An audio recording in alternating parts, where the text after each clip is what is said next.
Well, next week, Senate Republicans are going to try to pass a repeal of the Affordable Care Act. But that has become an awful lot harder now that Senator John McCain's announced he's a firm no, which leaves zero room to lose any more votes. Jonathan Tassini, Democratic strategist and host of Working Life podcast, with us now, as well as Stephen Moore, CNN senior economics analyst and a distinguished fellow of the Heritage Foundation. Gentlemen, thank you both so much for being here. I want to start with what we're hearing from the president this morning, primarily on Twitter. As he tweeted just in the last hour, a couple hours or so here, he said John McCain never had any intention of voting for this bill, which his governor loves. He campaigned on repeal and replace, let Arizona down. Large block grants to states is a good thing to do. Better control and management, great for Arizona. McCain let his best friend, LG, Lindsey Graham, down. So let me ask you, Stephen Moore, what do you make of what he's talking about here? Not just about John McCain and the support that he does or doesn't have, but specifically about block grants, because there are questions about their effectiveness. Sure. Well, a couple things. First, Christy, I want to assure your viewers this is not over. I think that there's still a good chance that Rand Paul can be turned around. I worked with Rand Paul on the presidential campaign. He is fervently in favor of getting rid of Obamacare. His feeling is maybe this doesn't go far enough. But if you get, Stephen, he just tweeted yesterday, I will not vote for Obamacare light. I know. And the president, and let me get to that since you mentioned it. Let me get to this here real quickly. The president tweeted today, I know Rand Paul, and I think he may find a way to get there for the good of the party. What happened between yesterday's tweet from Rand Paul and this morning's tweet from President Trump that changed? The fact is that I think Rand Paul is holding out. He's using his leverage to get the best deal that he can. But I think at the end of the day, if it comes down to 49 yes votes and 50 no votes, I don't think he's going to be the 50th vote to take this down. This is the last chance to repeal Obamacare. Now, on John McCain, it is a little bit mystifying. I mean, there's no state, Christy, in the country that has been more harmed by Obamacare than Arizona. You know this. Arizona has seen premium increases of as much as 100%, so a doubling of the premiums. Now, the rest of the country is at more like 30 or 40%, so it's really been bad for people in the rest of the states, but Arizona especially. And it is also interesting that look, Lindsey Graham is the protege of John McCain. They've always voted together, and it is kind of strange that he is abandoning Lindsey Graham on this. But I do think one other thing is, look, the block grant approach, I think, makes a lot of sense. We did this. I'm old enough to remember when I was in Washington in the mid-1990s, we had a bipartisan deal between Bill Clinton and the Republican Congress where we block granted welfare, remember, to the states. And that was, I think, almost everyone agrees that was one of the great public policy triumphs. That's rubbish. We took 60% of Americans off of welfare and put them into jobs. That's a pretty good accomplishment. Okay, Jonathan, I know you have a lot to say about that's a pretty good accomplishment. Now, we have some time issues here. So, Jonathan, go ahead. So, number one, I want to remind people that this isn't just about John McCain, the maverick and the confection that Washington likes to think about him. It's really about Susan Collins and, frankly, Lisa Murkowski, who have held the line basically on repeal and replace, which happened before the skinny repeal and today. And I believe both Collins and Murkowski will vote no. I think this is dead. And I think Portman might, in fact, vote no, that there will be one or two other Republicans who don't want to see their states devastated by this crazy block grant. Let's be clear. The block grants, and I'm now quoting from the Kaiser Family Foundation so that we're not just talking about rhetoric. This is probably one of the most reputable sources. The Graham-Cassidy proposal revamps and cuts Medicaid, redistributes federal funds across states, and eliminates coverage for millions of poor Americans. The Republican Party and Donald Trump do not care about killing millions of Americans and making them sick. That's the reality. And it is amazing, Christy, that here we are talking about the hero John McCain, that all he has done is agreed to vote no on a proposal that will take away health care from millions of Americans. Block grants don't work. If Stephen, you had your chance. Yeah, but we did it. You didn't address my point. We did it under welfare reform. We did it under welfare reform, and it worked. Stephen mentioned welfare. It did not work. It actually threw millions of people into poverty. That's a Republican lie. Welfare reform did not work. And it's one reason, by the way, that progressives like me do not support, if you will, Clintonomics and the Clinton wing of the party. They went after poor people. Block grants hurt millions of African Americans, people of color, which are people I know the Republican Party does not care about.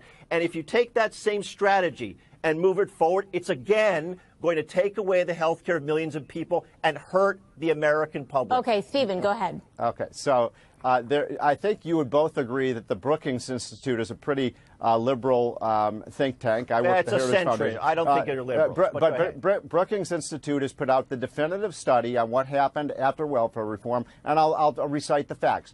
We moved 60% off of welfare into work. We saw a record decline in black poverty. That's not true. We did. Jonathan, let him finish, please. Let him finish. Look, I will ask Stephen, viewers. You are lying. Let him finish. This is a lie. We can't hear either one of you if you're both talking. Okay. Jonathan, let him finish, please. I want you, Christy, to publish this on your. I'm going to give you the citation from the Brookings Institute, because I just looked at this study yesterday. It showed a record decline in the number of black families in poverty. It saw record increases in black incomes, and we moved 60% of these families out of welfare into work. Why was that a bad thing? And one last, let me just make one last point. You just said that this would kill. You said that this would.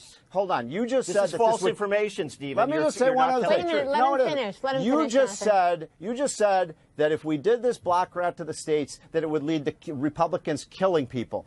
Christy, I'm old enough to remember in the mid-1990s when liberals, because a lot of moderate Democrats voted for welfare reform and block grants, I remember when they said exactly the same thing. Maxine Waters said on the House floor that this would lead to children starving to death, that kind of rhetoric, and it never happened. We shouldn't believe them today. It didn't happen then. So I'll wrap up for you, Christy. The fact is every reputable source, the CBO, others have said it will throw millions of people off healthcare rolls, and we know that that will cause death and illness throughout the country. The Republican Party doesn't care about that. I understand that. And the Democrats, to their credit, have held solidly. Not a single Democrat will vote for this. And just quickly on the 90s, part of what happened is there was no safety net, which is what would happen here with the block grants now. There was no safety net. So when there was a recession, in fact, many people fell out of work and there was nothing to support them. So the Republican strategy of the 1990s to disenfranchise and impoverish people is now exactly the model they want to use here. And I urge Senator Collins and Senator Murkowski, vote no next week. All right, well, you don't they care are, about all as the far as people. we know so far. I mean, Jonathan Cassini, Stephen What Moore. about all the people that are facing these rising We've run out of premiums time. I know we could talk about this for an awful long time, but thank you so much for being here. Thank you. Former Trump campaign strategist David Urban and former New York City Council Speaker Christine Quinn. David, is the healthcare of millions of people more about politics than policy? Because that's certainly, it seems like, one of the things Senator Grassley seems to be implying. Well, Anderson, as you can imagine, it's always about policy as well as politics. Here's the debate you have here, and you have to think about this.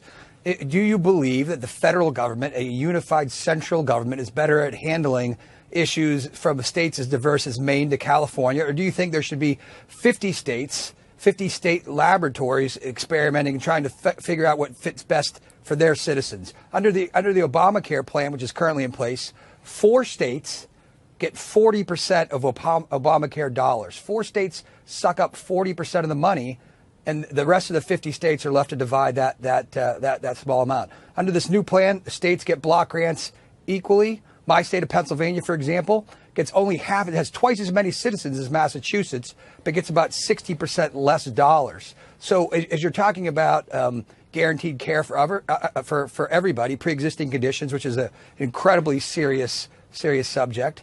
That the president, I know, has weighed in personally on this, and this bill does say it shall provide coverage. It must provide coverage for those who have pre-existing conditions. Right, but it block grants the money to the states to do what they want. They can spend money on mental health, on opioid addiction, as their state sees fit. So let me ask Christine here: does this cover pre-existing conditions? No, and first of all, shall and must are completely different things in legislation. So it can't say both. 1. 2, this legislation gives very clear waiver ability to states to not only waive the requirement for pre-existing conditions, but also waive the requirement for full and essential health benefits, which is a fairly broad definition. And, now the new argument from the Republicans against Obamacare is apparently this issue of which states got most. But let's focus on other numbers. 32 million Americans, we believe, will lose health care in 9 years because of this bill, and 15 million Americans in a year. That's Christine, basically where New York City. Where do you get those numbers, Christine? Well, you can't get them from the Congressional Budget Office because where did your you get them? legislation hasn't been out there long enough. The studies out there come from AARP and people like the Rand Corporation, not particularly political, who the Rand Corporation has done a study that indicates this bill and what the president and the Republican senators want to do will facilitate more veterans for being unemployed. So Christine, what's happened here is in a zeal to keep a campaign commitment, but then to break others, like the pre-existing commitment, a bill has been written that there isn't full knowledge of.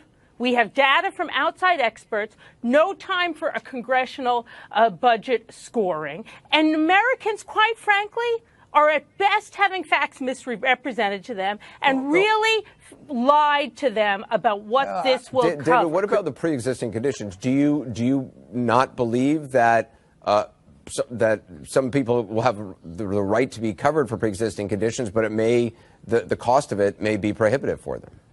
Anderson, I can't, I can't speculate on that. I would just be guessing. I'm not going to guess. But I mean, the bill. You supposedly know the bill, so under the bill, that would be possible. Listen, yes, it's possible. You're exactly correct. It's also not possible. But what is happening in states is under the Obamacare plan, insurers are leaving the state. They cannot continue to provide insurance. But that's a separate issue about whether or not you do. Well, go ahead, Chris. Sir, just a few seconds ago, you said that the legislation says that it must they shall. cover. Yeah, that's correct. Well, you, sir, said shall, and then you said must. So you need to clarify which it is. It says shall. I didn't say must. It says shall. You said both. But for the record, that it says shall is not a legislative requirement. I was a speaker of a city council. Shall is like, do your best. We hope you can. Keep your fingers crossed. So right there, instead of must, you're making a clear, and I appreciate it, honest statement to Americans that this bill does not lock solid require pre-existing conditions. Beyond that, Christine, this bill, listen. I will say this. It is proof the Obamacare is failing. Senator Sanders was out last week. We're not talking about that, sir. We're talking about this bill. Let David finish. We got to go. Senator Sanders is out with a single-payer plan. Is ripe evidence that Obamacare is failing. 16 Democratic co-sponsors, the same day Graham Cassidy was introduced, 16 Democrats stood at the Capitol and said, we acknowledge Obamacare is not great. We're going to go to single payer. Should have kept the eye on the ball on Obamacare. If they believe, Christine, if they believed it was a great plan, they should have shored it up. If you don't think Obamacare is great, that's one thing. And if Senator Sanders thinks there's something better, but this bill is going to hurt Americans. We've got to leave it and there. it's going to throw sick people out of coverage that is life-saving. This bill, quite frankly, is a disgrace to veterans and sick people. I'm sorry, we're out of time. Okay, there's going to be a vote on the floor, Christine. You're senator. And you're going to lose. David Urban.